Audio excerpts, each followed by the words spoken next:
Thank you for your presence today. So we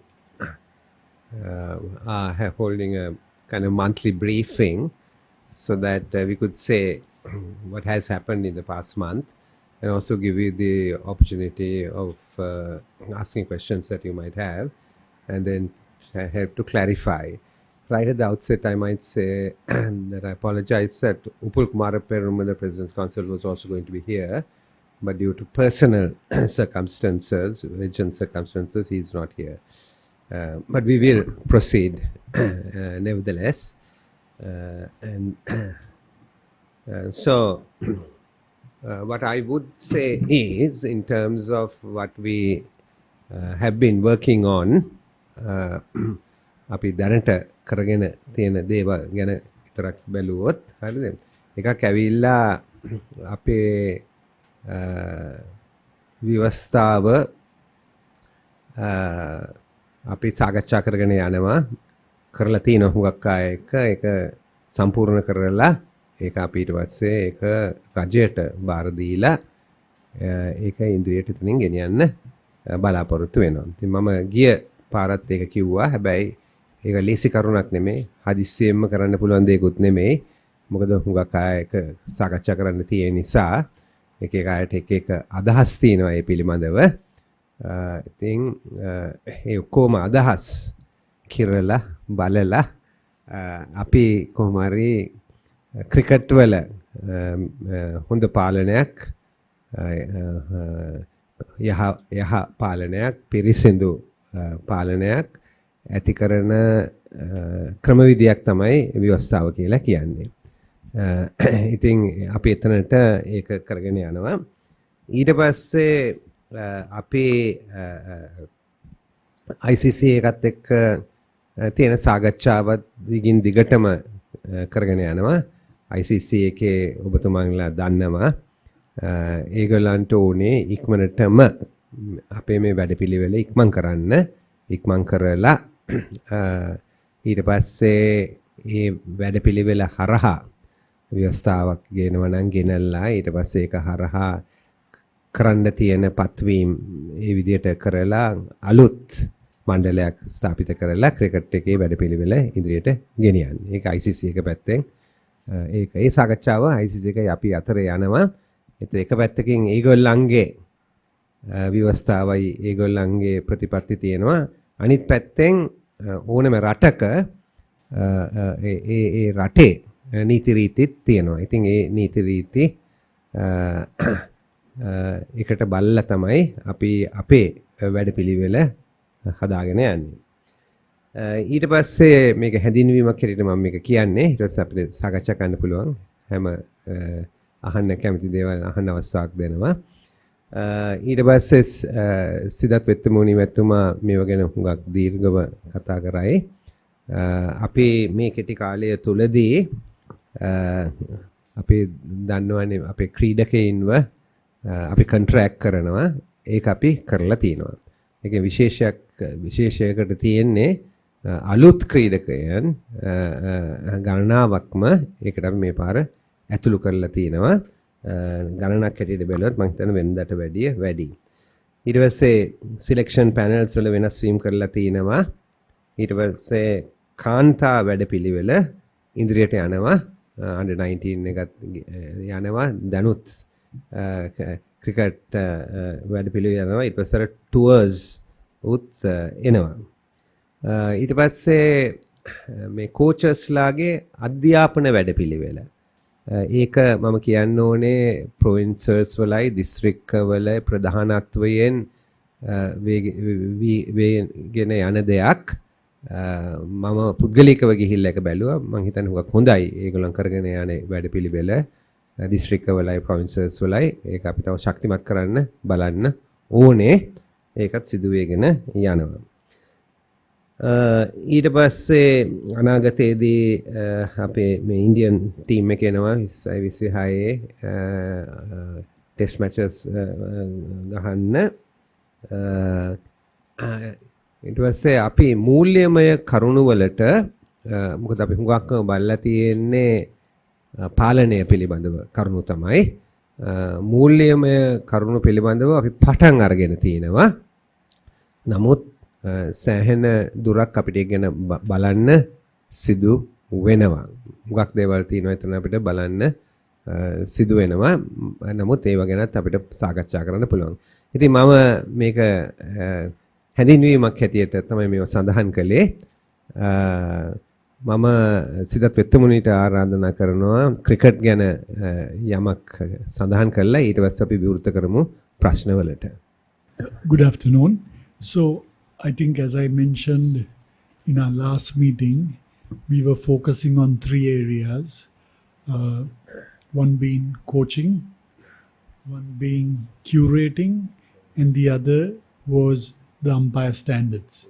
So we have addressed all 3 areas, and as far as umpiring is concerned, we are recruiting 2 umpire coaches who will help our first class coaches right down to school coaches, because we feel even in the schools the umpiring standards are pretty ordinary. They can be much better. So we are recruiting 2 internationally reputed umpires of our own to start a coaching program. We will also have an umpire manager who will manage all that, and they are starting work, I think, on the 1st of August. That's the umpiring. On the curating side, we have got a curator manager who will manage all our international grounds. They will go into club grounds, school grounds, whatever. And we will support even the schools if they need help with their wickets. Coaching is one of the key areas that I feel needs a lot of attention. We started a program, as I said, with the under-19 coaches, but we are also planning to get the support of Ashley Ross, who is an internationally reputed coach educator, to come and help us align from high performance to provincial to district coaches and give them that broad education which we need. We are working on a 2-year program, and I'm hoping that will materialize soon, because that's one of the key areas, as far as I'm concerned, where we are really falling short. No fault of anybody, don't get me wrong. As I said, because of the cricket boom that took place, we were not in a position to keep pace with our coaching skills. You know, when I mean by coaching skills, I'm not just meaning a certification. It's that overall knowledge where you know how to discuss with a student why he's doing something, why he shouldn't do something, etc., etc. You know, so we are very keen and very excited. If Ashley Ross comes in, he will come in and maybe work out a 2-year program for us. He doesn't, you know, the good thing today is, unlike in the good old days, all he needs to do is maybe come for a week, and then the rest he'll handle on Zoom or, you know, WhatsApps, and, you know, there are ways and means of communicating now. So, but we will start that. As you know, we brought in Alex Kunturi, who had just finished with the Aussies. He spent a week here looking at physical training, physio, medicinal structure, all that he looked at.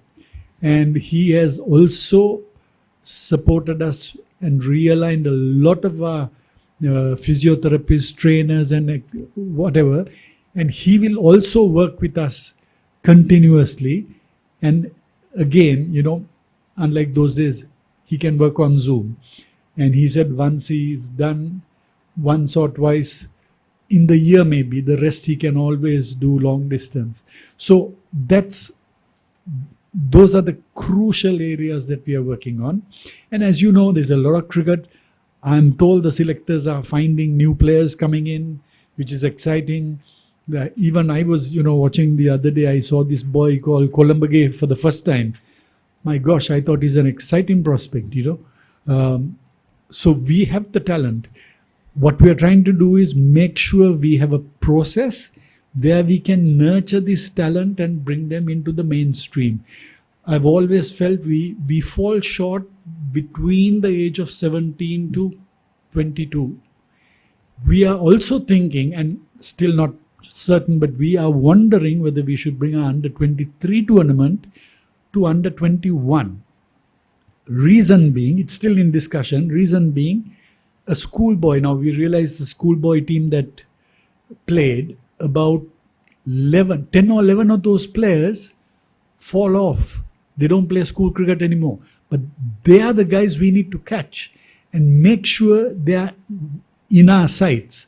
So we feel the club under 23 may be playing too many senior oldish players, whereas they can get into the main side. But if we bring that tournament into an under 21 tournament, those players can actually play through, and then we'll find we can nurture those players from 18 to 21, keeping an eye on them from SLC.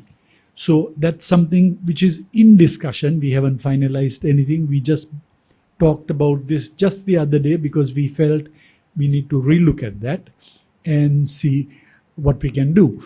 Also, we are doing a lot vis-a-vis women's cricket, because women's cricket, as you can see, is growing very fast. But there are many aspects of that game which we are also, finding our way. Like, what do you call it? The disciplinary side, the management side, the protection side. There are so many. To be honest, I'm also just learning about a lot of those. But Roshan does a lot of work trying to find out from other countries what they do for player protection and nurturing them as being good players. So we are lucky we have Roshan and Kumar, who are a lot more with it than I am. I have to confess. And we are also looking at a new system called iHawk. Again, it's Kumar and Roshan who know that best. But it is a system where there is a better way of monitoring players, fast bowlers, and the game in general. So that's been done by Roshan and Kumar. I think we have done a lot in these 7 or 8 weeks. And we will continue to move as fast as we can till this new constitution is in place. And I hope whoever then comes in will continue with what we are doing, because we are looking at a 2-year sort of program to make sure that the game does not suffer. Our interest is just to make sure that the game does not suffer. As I said earlier, we have the talent. We have absolutely no doubt. Even our ladies, I'm told, are doing pretty well. So we just need to nurture them right through. Even for ladies cricket, that's what we are trying to look at. How to nurture them from 17 to 21 or so and make sure they are in our fold. So if you have any questions, I'm happy to respond. We are ready for questions. Who wants to go first? Sadi, you can start.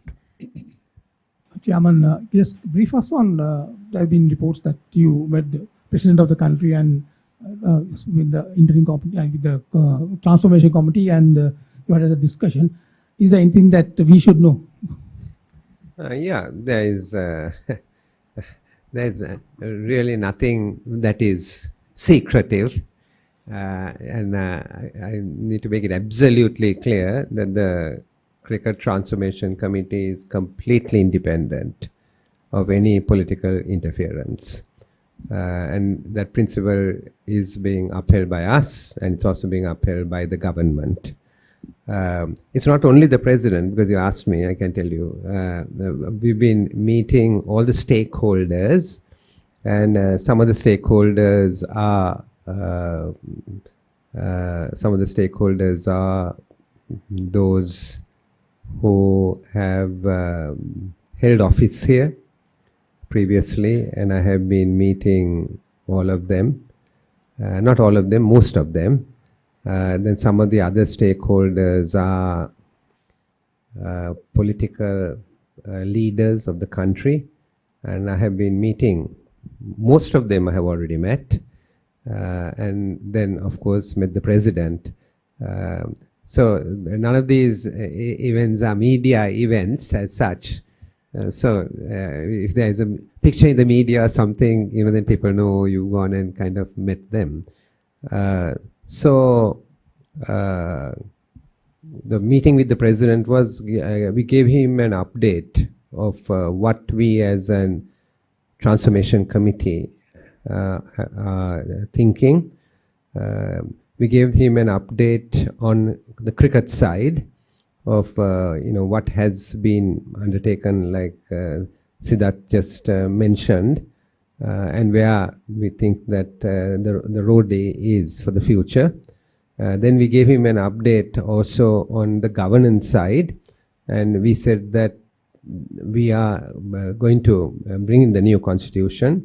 We have drafted it, and we are going to hand it to them, because as you know, if you are bringing a piece of legislation into parliament, there are only two routes. One is it can be given to government and government can bring it. The other route is it has to be a private member's bill. Those are the only two routes in which how you pass a law in the country, in the parliamentary system. So we are giving it to government so that government can bring it in, and then a new law, a new constitution is actually adopted. So we briefed him basically on that as well.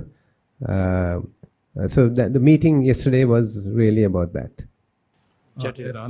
Eran, Yeah, now can- about the ICC. ICC has been informing Sri Lanka to expedite the election for a duly elected SLC Exco.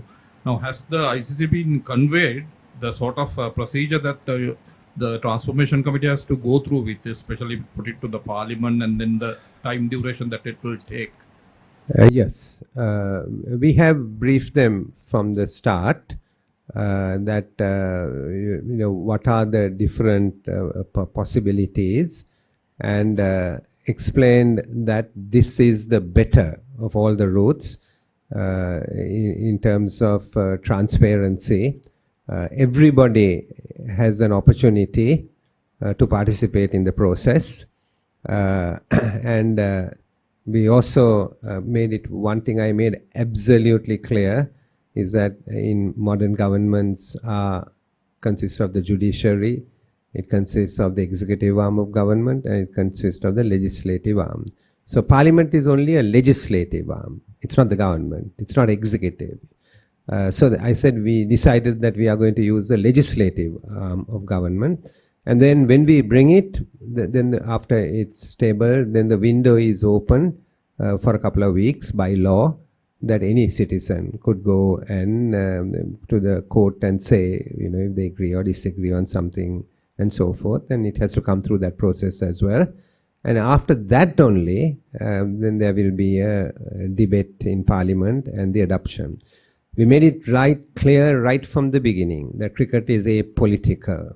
It doesn't belong to any individual or any party.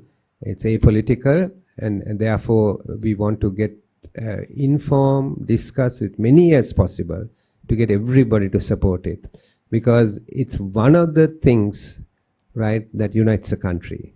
Cricket unites our country. We all know we've come through many different situations, in the past. They may have been class-based, or they have been caste and race-based, all kinds of conflicts. But cricket is a unifying factor in this country. From north to south it's played, and it's played from east to west and everywhere, including the hill country. And that's why we, as a committee, Transformation Committee, we feel very strongly about it. And we want to make sure, right? Obviously, I don't expect everybody to agree. That I don't expect. But everybody must be consulted, views taken.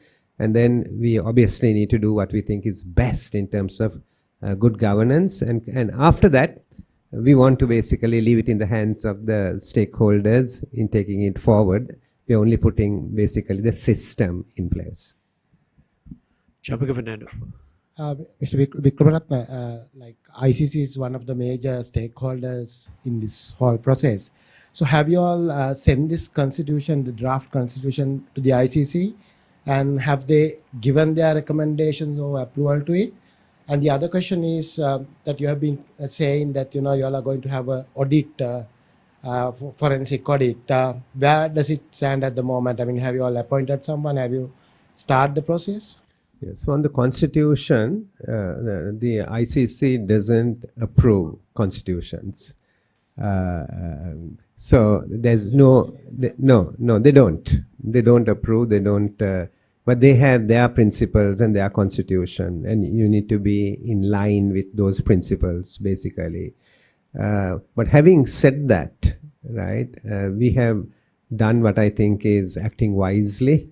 We have got as a consultant the former head of legal of the ICC, former head, right, as the consultant to the Transformation Committee, so that we want to make sure that we are not violating any of the international principles, you know, in formulating the Constitution. And clearly, informally, we are having discussions and trying to make sure that it has to be both acceptable to them and it has to be acceptable to us as well. Okay, so we haven't really embarked. We have drawn up the whole TOR and all that kind of thing. We haven't really embarked on the audit, or we haven't given it to be implemented. But because you asked that, I might say something more. As I said, our main focus was on the governance issues.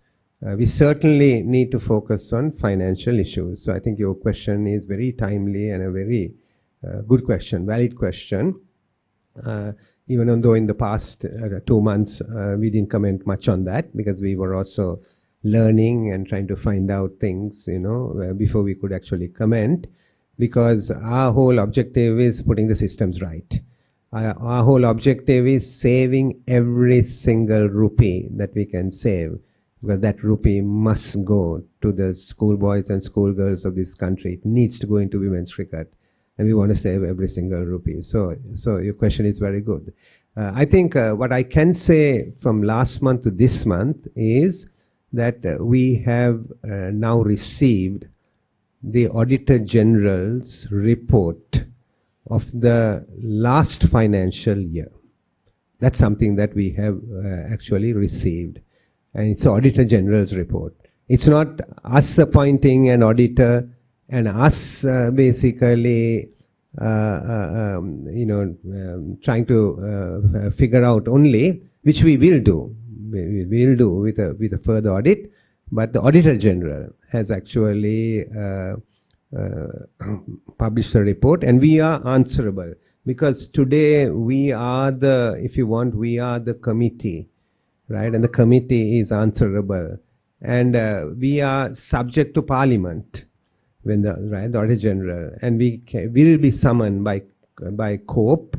I received a letter some time ago, and I appealed to COPE and to Parliament saying that we have been here only a few weeks, and it will make more sense to put the meeting a little bit back, because then we could come more prepared with more information, and we have to clarify a lot of things before we can actually answer it, and that we will do that. So the Auditor General's report has raised a lot of different issues, right? A lot of different issues. So just to give you some kind of hindsight of the report, that they have raised the issue about deferred taxation. In other words, that they said SLC, we should have been paying all our taxes on time, but we haven't. Now, always, whenever an auditor raises an issue, there may be different reasons why it hasn't been done. There will be, right? But the fact of the auditor raising it is important, because, as you know, if an auditor raises an issue and a board of a company has not looked into it and acted, and subsequently if there is a bigger issue, right, like you will think like financial scams and things like that, then the board also becomes answerable as a result because of responsibility. So they have raised this with us on deferred taxation, right, and fair sums of money, right? It's about 1.3 billion rupees. Then also they have highlighted that there are other payables. And we need to go into the details of that I'm just giving you a glimpse of what the Auditor General has said, because you were asking me about us auditing, where we haven't gone there yet, and saying that these payables, right, and then they may be legitimate, but why the Auditor General is raising it is because then it's in your balance sheet, you see, and then it shows your financial strength or weakness, you see. So some of these things are then going to be showing our financial weaknesses, right? Then there are lots of other issues, financial liabilities, then transaction related entities. Then they have, even the Auditor General has gone to the extent of identifying conflicts of interest, or those who may potentially have conflicts of interest, right?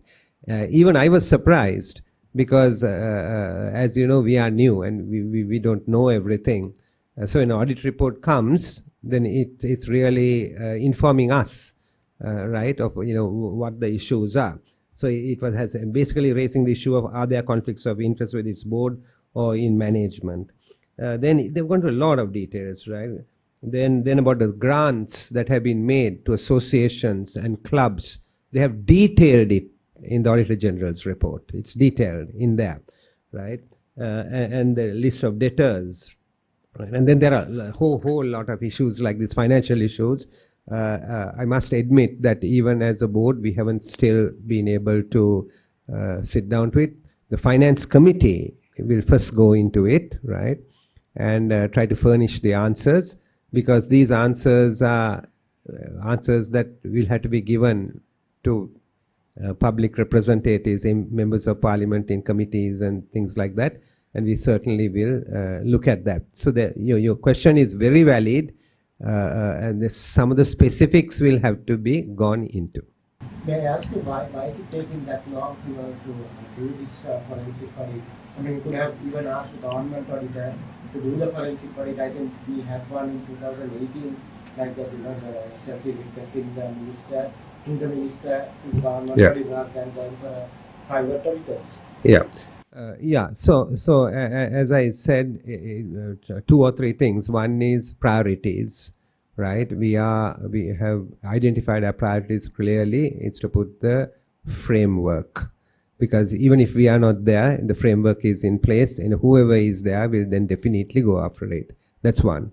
The second thing is we are really trying to figure out carefully, after also being fair by everybody around. There was a committee, right, who ran it, and then they have responsibility, and then we have management, right, and we need to be fair by everybody, and we need to inquire, right, and that's the reason we haven't rushed into everything.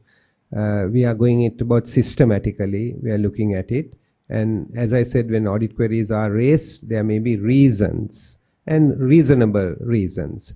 And then there may be reasons which are not acceptable to the auditor, and then of course we will have to take action based on that. So we are, as you know, we're just under 3 months at the moment.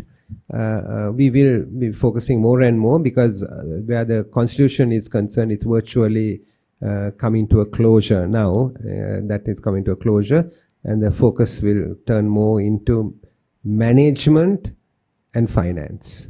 Asab, you can. When will the final draft of the constitution will be ready, and will it made be public so people can have a look? Anyone stakeholder. Yeah, so I'm very careful about suggesting dates, because it's not in the control of the Cricket Transformation Committee. Cricket Transformation Committee has basically given a draft already. So I'm using the word draft because till it's gazetted, suggestions can be incorporated. But we have finished our work and presented the draft. Handed over to the president? Handed over to the minister. The protocol is, it comes through a subject minister. And then from that, it will basically, then there's a protocol in Parliament.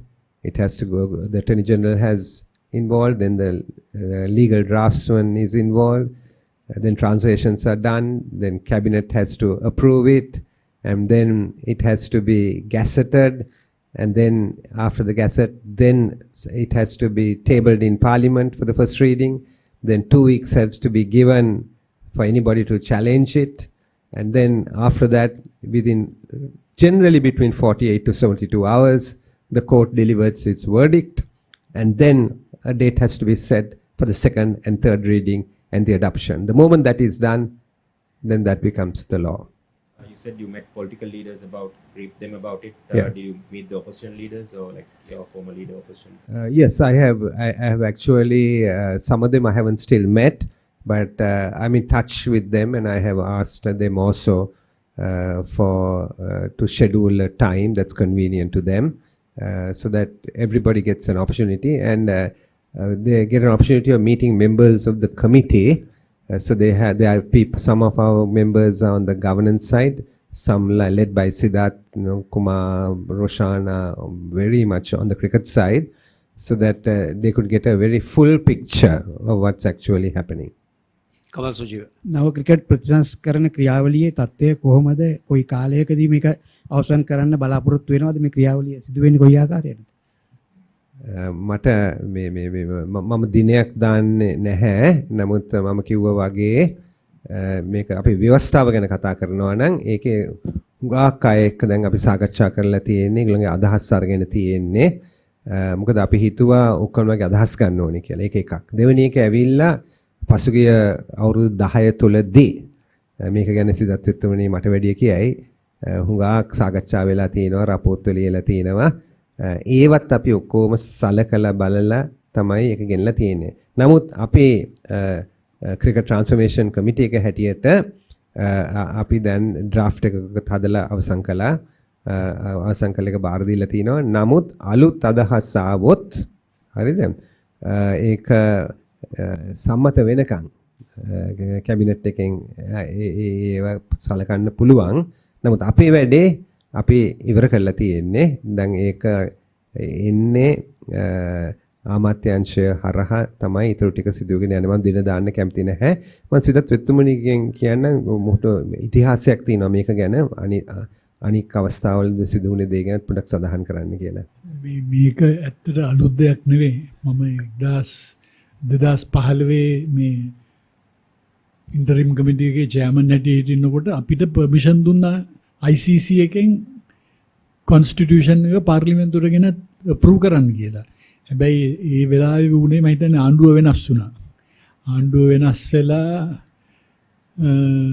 ඇමතිතුමා වෙනස් වුණා.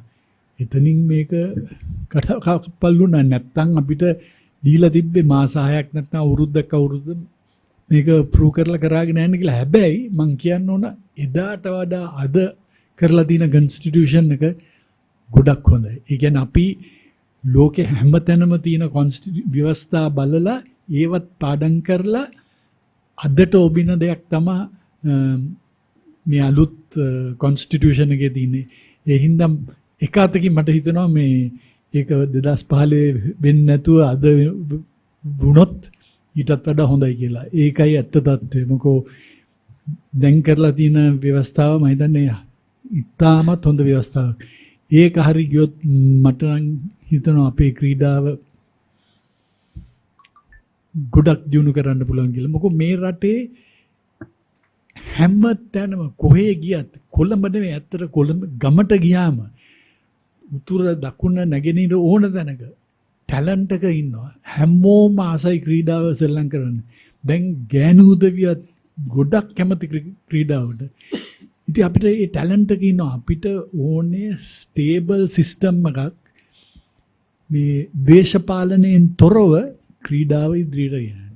ඉතින් මට හිතෙනවා මේ ව්‍යවස්ථාව දැන් ඉන්න board එක කරලා තියෙන ව්‍යවස්ථාව ඒ 2015ට වඩා වෙනස්, ඊට වඩා ගොඩක් අදට ඔබින ව්‍යවස්ථාවක් කියලා මට තේරෙන්නේ.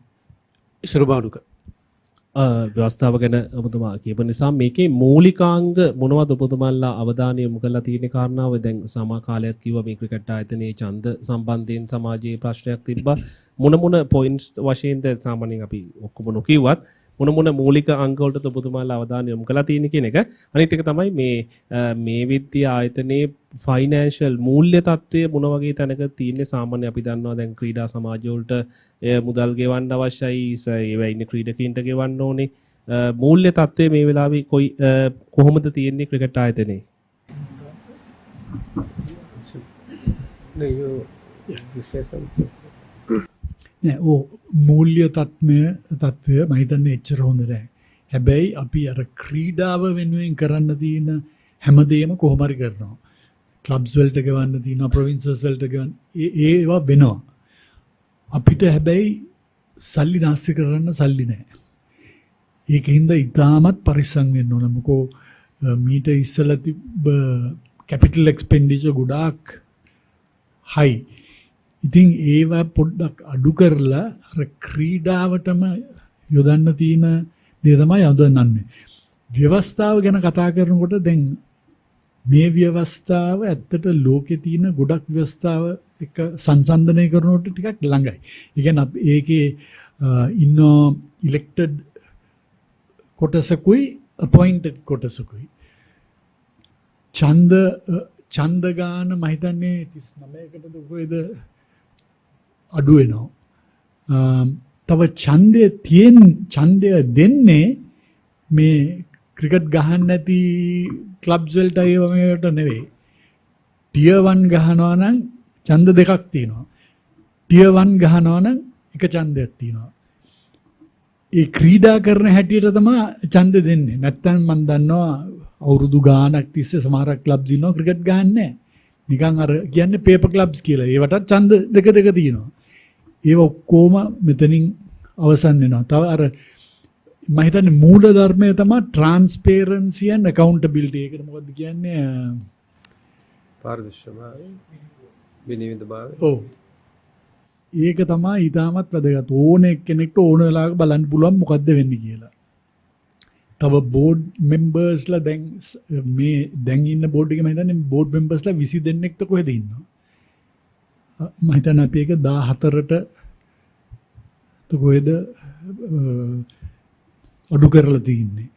ඉතින් මෙතුමා කිව්වා වගේ අපිට ඇඩ්වයිස් කරන්න හිටියා ICC එකේ චීෆ් ලීගල් ඔෆිසර්. අපි එයත් එක්ක ගොඩක් සාකච්ඡා තියලා තමා මේ අන්තිමට මේ කොන්ස්ටිටියුෂන් එක ඉදිරිපත් කරේ. දැන් ඉතින් ඇමතිතුමාට අපි ඒක දීලා තියෙනවා.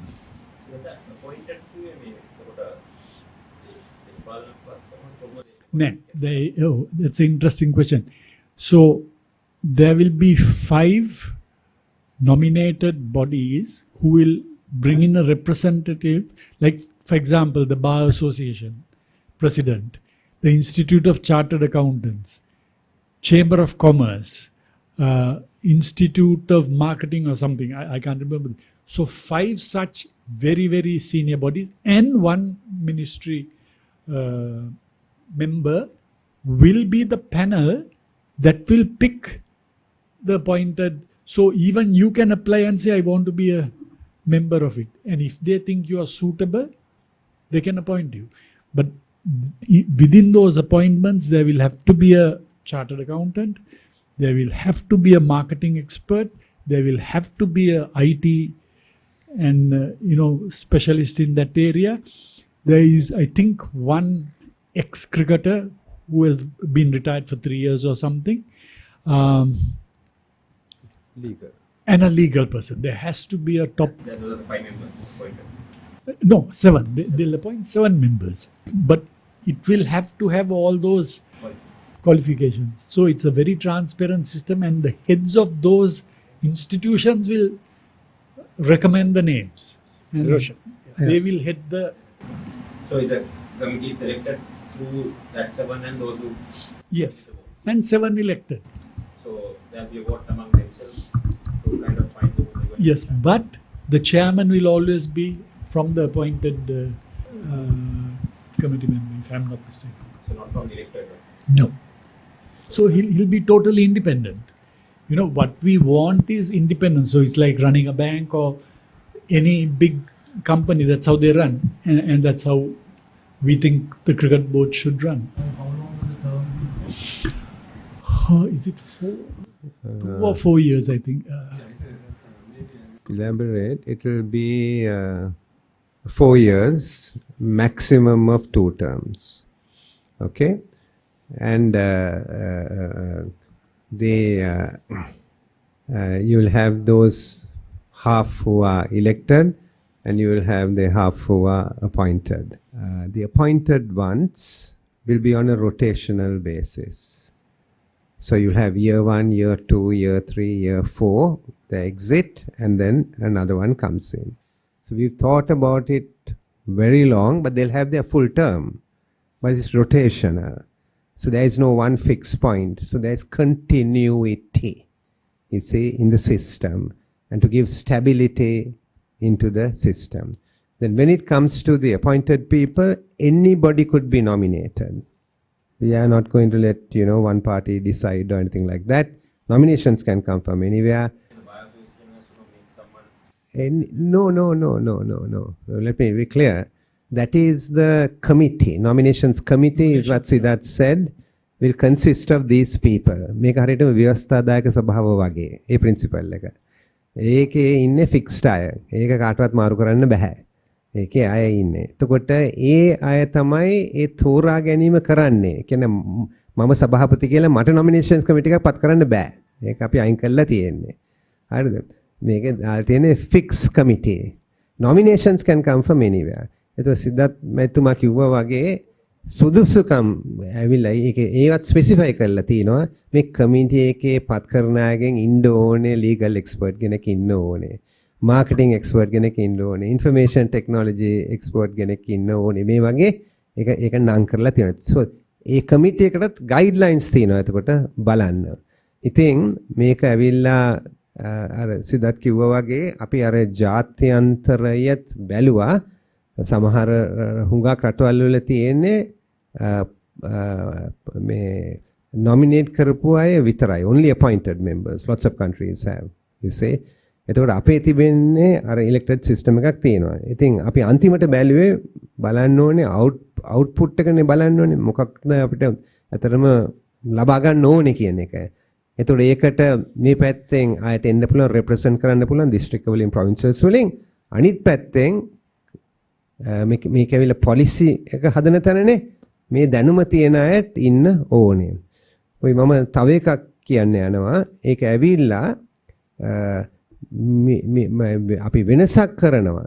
ඒ කියන්නේ ක්‍රිකට් එකේ පරිපාලනය බාර දෙන්න යන්නේ ප්‍රධාන විධායක නිලධාරිතුමාටයි ඒ පරිපාලන කණ්ඩායමටයි. බෝඩ් එකේ වාඩි වෙන අපි කරන්න යන්නේ ප්‍රතිපත්තිමය දේවල් තමයි අපි තීරණය කරන්න යන්නේ. ඔය වෙනස අත්‍යවම අවශ්‍යයි. මොකද සාර්ථකම ව්‍යාපාර බැලුවොත් මේ රටේ හරිද බෝඩ් එකක් තියෙනවා. ඒ අයවිල ප්‍රතිපත්ති කතා කරනවා. ප්‍රධාන විධායක නිලධාරි කෙනෙක් ඉන්නවා. සීනියර් මැනේජ්මන්ට් ටීම් එක තියෙනවා. ඒ අය තමයි මේ ව්‍යාපාරේ කරගෙන යන්නේ. ඉතින් අපි එතන there's a division of responsibility which we want to create when we look at the future of the cricket establishment. We are going in for 2 more questions. One is Niroshan, after the Lahiru. Yes. එරන් මහත්තයාගේ අහන්නේ මේ ඊයේ පැවති සාකච්ඡා අපිට සිංහල භාෂාවෙන් පොඩ්ඩක් දැනගන්න ඕනේ කොච්චර සුහදව තිබුණාද මොනවද කරුණු අපි සුහඳයි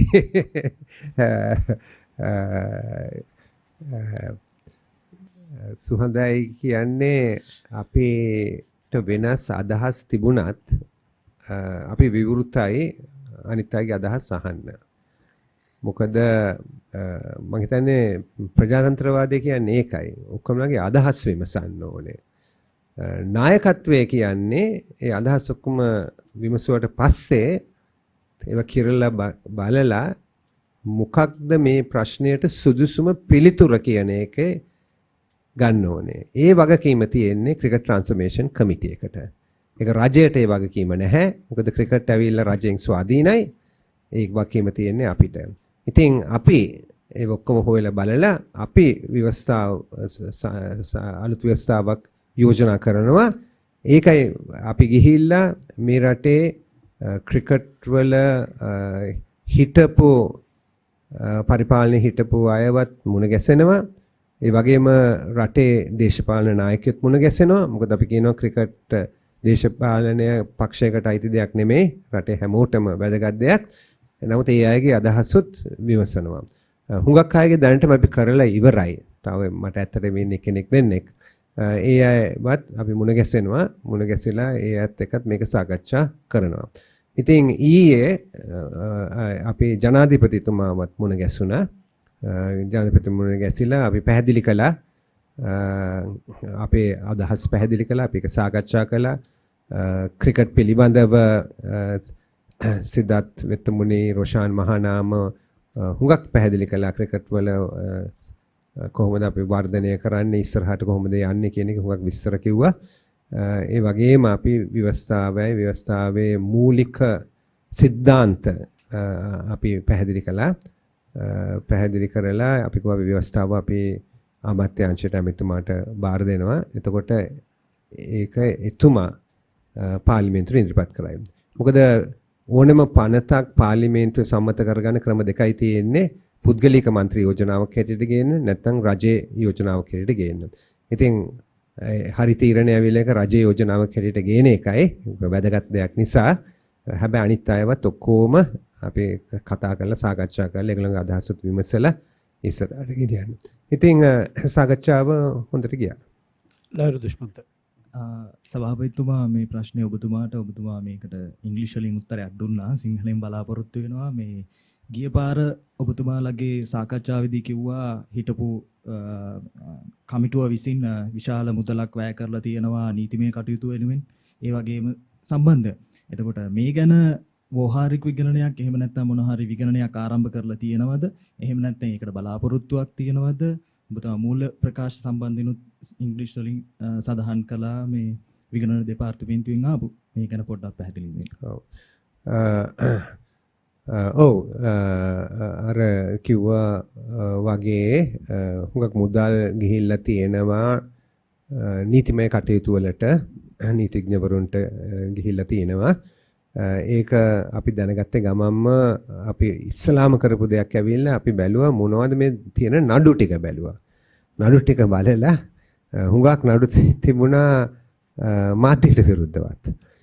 ඉතින් අපි තීරණයක් ගත්තා මේකේ මේ නඩු හුඟක් මේ අයින් කරගන්න.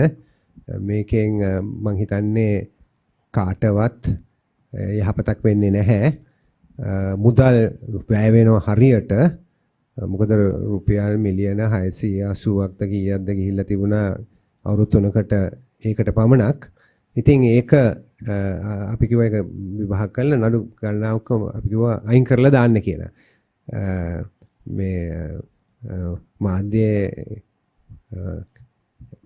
හැමතිස්සෙම කියන එක අපි එකඟ වෙන්න ඕනේ නැහැ. නමුත් අපි මොන හරි කරලා නැත්නම් ඒක අපේ ඇඟේ ඇලෙන්නෙත් නැහනේ. ඉතින් මොකටද අපි නඩු දාලා මෙච්චර මුල්ලක් වියදම් කරන්නේ? තේරුණා නේද? ඉතින් එතකොට තව ඒවා තිබුණා අපිට ගිය පාර මාධ්‍යයෙන් මට ගෙනත් දුන්නා මම නොදන්න දේවල්. ඔයගොල්ලන්ගේ යන්න ඉස්සලා මෙතනට ගෙනලා දුන්නා මේ කාර්යාලයේ සුද්ධ කිරීම පිළිබඳව. එතකොට අපි කන බොන දේවල් පිළිබඳව හරිද කොච්චර වීදම් කරලා තිනවද කියලා හැම එක එකව ගෙනලා දීලා තිබුණා. ඉතින් මම මුලින් කිව්වා වගේම අපි ඒව ගැන මේ ගිහිල්ලා තාම විගණනයක් කරලා නැහැ. ඇත්ත තත්ත්වය කියන්න ඕනේ එහෙම එකක් කරලා නැහැ. අපි මූලිකත්වයේ දුන්නේ පරිපාලන පැත්තේ කොහොමද ඒක වෙනස් කරන්නේ කියන එකයි. දැන් අපි වැඩියෙන් යොමු වෙන්න යනවා. මූල්‍ය කරුණු වලට වැඩියෙන් යොමු වෙන්න යනවා. මොකද අපේ අර කාර්යභාරය අපේ පැත්තෙන් දැන් අවසන් ක්‍රිකට් වලට තාම ඒක අවසන් නැහැ. නමුත් අපේ කොමිටුවේ පැත්තෙන් ඒක අවසන් නිසා අපි මේකට විගණනයේ පැත්තට මූල්‍ය පැත්ත බලන්න යනවා. මොකද ඒ පැත්ත අපි අනිවාර්යෙන්ම හරි ගස්සන්න ඕනේ. ඉතින් මම මෙතන සඳහන් කළේ මේ ළඟදී ජාතික විගණන කාර්යාලයේ ඒගොල්ලන් දුන්න ගිය ෆයිනෑන්ෂල් අවුරුද්දේ වාර්තාව දීලා තිනවා. ඉතින් මේ වාර්තාව ඇවිල්ලා මම කිව්වා වගේ අපේ එකක් නෙමෙයි මේක විගණනයේ වාර්තාවක්. අපිට පුද්ගලික විගණනය කරන්න පුළුවන්, ව්‍යවහාරික විගණනය කරන්න පුළුවන්. නමුත් මේක ඇවිල්ලා ජාතික විගණන කාර්යාලයෙන් මේකේ හුඟක් දේවල් තියෙනවා. ඒගොල්ලන් ප්‍රශ්න කරලා තියෙන දේවල් හුඟක් තියෙනවා. ඒගොල්ලන් ප්‍රශ්න කරලා තියෙනවා ඇයි අපි මේ බදු ගෙවන්න තියෙන එක ඇයි බදු ගෙවල නැත්තේ කියලා. හරිද? බිලියන 1.3ක් විතර. ඒකට කියනවා deferred tax. ඒ කියන්නේ අපි පස්සේ ගෙවන්න. ඉතින් ප්‍රශ්නේ එතකොට ඇවිල්ලා ඇයි ඒක ඒ වෙලාවෙම ගෙවන්නේ නැත්තේ? දැන් මෙහෙම විගණන කාර්යාලයකින් විගණනය පිළිබඳ ප්‍රශ්නයක් අහපුවාම සමහරට ඒ වලට උත්තර තියෙනවා. තේරෙනව නේද? ඒවා හැම එකක්ම වැරදි වෙන්නම ඕනේ නැහැ. හැබැයි අවස්ථාව තියෙනවා ඒකට අපිට ඒකට උත්තර දෙන්න. එතකොට මේ විගණන කාර්යාලයේ වාර්තාව පාර්ලිමේන්තුවට ඉදිරිපත් කරනවා. එතකොට පාර්ලිමේන්තුවෙන් කැඳවන්නේ අපිව. දැන් ඉන්න කොමිටුව කැඳවන්නේ මේ හුඟක් දේවල් අපි ඉන්න කාලේ වෙච්ච දේවල් නෙමෙයි. නමුත් අපිව කැඳවනවා. කැඳවලා අපිට කියනවා මේවට හරියට පිළිතුරු දෙන්න කියලා. එතකොට මේකට පිළිතුරු දෙනකොට අපි හරි පිළිතුරු දෙන්න ඕනේ. දැන් අපේ රටේ ඉස්සර වගේ නෙමෙයි 20යි 23 ඉඳලා. හරිද? දූෂණ විරෝධී මේ දූෂණ විරෝධී පනත හැදුවේ ආණ්ඩුවයි විපක්ෂයයි එකඟ වෙලා හදපු පනතක්. මේ පනත ලංකාවේ හුඟක් පනත් එහෙම නෙමෙයි ආණ්ඩුවක් විසින් පමණයි ගෙනල්ලා තියෙන්නේ. මේ පනත හැදුවේ ඔක්කොම එකතු වෙලා. එතකොට අපි විගණනයට දෙන පිළිතුරු විගණනය කාර්යාලයේ නිලධාරීන් පිළිගත්තේ නැත්නම් ඒගොල්ලන්ට පුළුවන් ඒක දූෂණයට යොමු කරන්න පුළුවන්. දැන් රටේ නීතිය ඒකයි. හුඟක් අය මේක තේරුම් අරගෙන නැහැ. 20යි 23න් පස්සේ ලොකු වෙනසක් වෙලා තියෙනවා. රටේ නීතියේ ලොකු වෙනසක් වෙලා තියෙනවා. එතකොට අපි පුද්ගලික ගත්තොත් වත්කම් බැරකම් හරි හුඟක් අය ඒව ගණන් ගත්තේ නැහැ ඉස්සර. hina වුණා. හිතුවා ඒගොල්ලන්ට බේරිලා යන්න පුළුවන් කියලා තමයි සාමාන්‍ය මතයක් ඇති වුණේ. 20යි 23 නීතිය ආවට පස්සේ ඒ වලින් බේරිලා යන්න හම්බ වෙන්නේ නැහැ ලේසියෙන්. හරිද? මොකද ඒකේ විධිවිධාන තියෙනවා.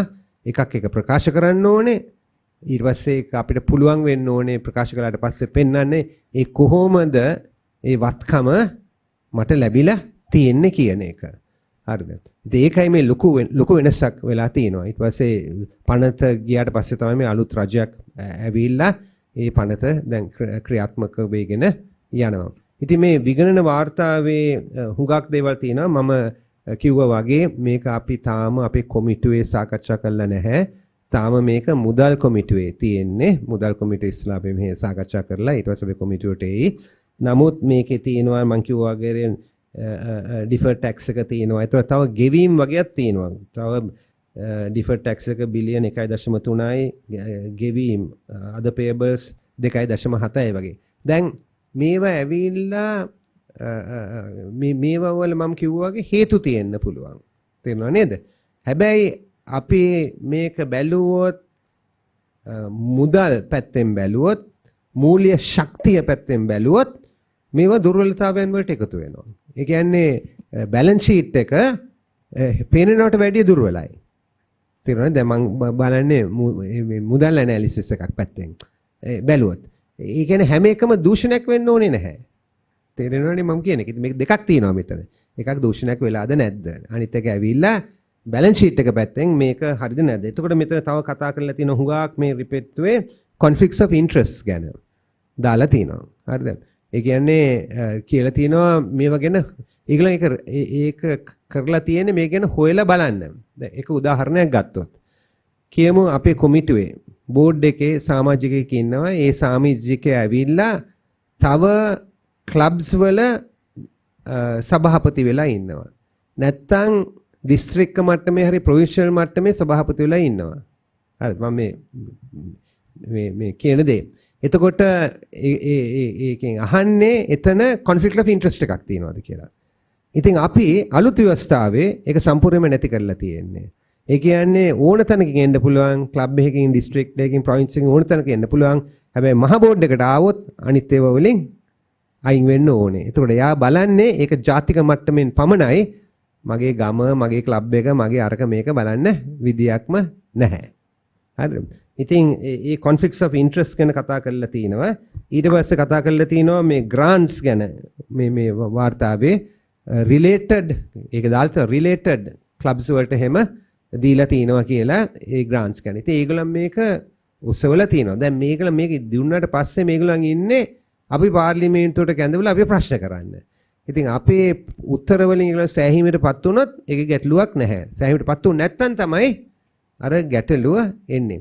ඉතින් මේ වාර්තාව අධ්‍යයනය කළෙත් මම මේ පසුගිය සෙනසුරාදා නමුත් ඊට පස්සේ මම ඇවිල්ලා අහපුවම කිව්වා මුදල් කමිටුවෙන් ඒගොල්ලෝ ඒක බලනවා කියලා. ඊට පස්සේ අපි ඒක තව දිගදුරට බරලා තමයි ක්‍රියා කරන්න යන්නේ. ඉතින් මූල්‍ය ප්‍රශ්න පිළිබඳව ලබන මාසේ අපි වැඩි වැඩියෙන් යොමු වෙන්න යනවා. මොකද ව්‍යවස්ථාවේ කරුණු හුඟක් දුරට ඉවර නිසා.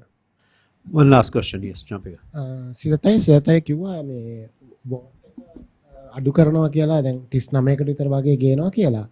ඒක දැන් අපි ශ්‍රී ලංකා ක්‍රිකට් එකේ තිබ්බේ 147 ඉඳලා මම හිතන්නේ previous administration එක 59 වලට අඩු කරලා තිබ්බා. එතනදි ගොඩක් ඔය paper clubs වල ඒවා ගොඩක් අහක් කරලා තිබ්බා. සහ board දෙක තිබිච්ච තැන්වල ඒවා එක board එකක් වගේ කරලා තිබ්බා. දැන් මෙතන තව ඉතුරු වෙලා තිබ්බ කට්ටියක් තමයි district සහ provincial association කියන දෙක මෙතන තිබුණා. ඒ දෙක ඉතුරු වෙනවද නැත්නම් ඒවා අහක් වෙනවද? ඔව් සර් දැන් තියෙන විදියට district එකකින් vote කරන්නේ province එකට. province එකට vote එකක් තියෙනවා main board එකේ. So 9 provincial votes and the clubs. Oh. So දැන් province එකේ province එකට vote කරන්නේ district එකේ. හැබැයි main board එකට vote එක තියෙන්නේ province එකෙන් ওই අර clubs. තව cricket play කරන clubs. Again, if you're in tier A or tier B, then you have a vote. But say if you drop out from tier 1 to tier 2, you lose one vote. Then you'll have one. So it's cricket related. Nothing else. Cricket related. See that you mentioned that back in 2015 when you held the interim committee, the ICC had given about 6 to 1 year Yes. for the adoption of the Correct. constitution. But apparently, reportedly, ICC has not given that sort of time frame currently. Is that correct? They haven't specified. What they have said is do it as fast as possible. You know, some of these things they can't express, but you know, we are in touch with them. He's been speaking to them and they visited us. So, but we want to do it ASAP. That's the whole purpose of this exercise. With that, we are ending the briefing. Thank you very much for taking part. Can Please you? join. Yes. Can I just interrupt for a moment before we go?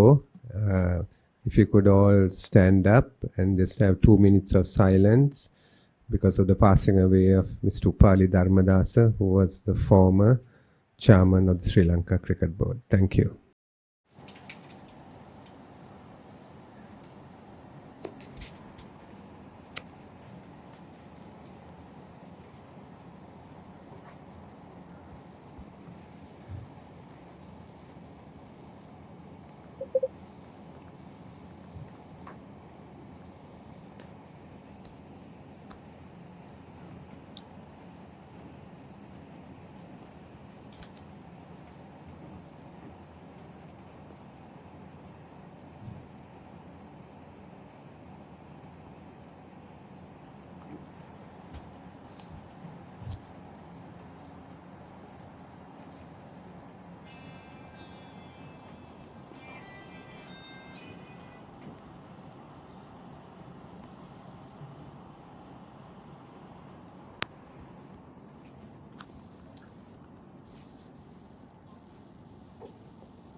Thank you very much. Please join us next.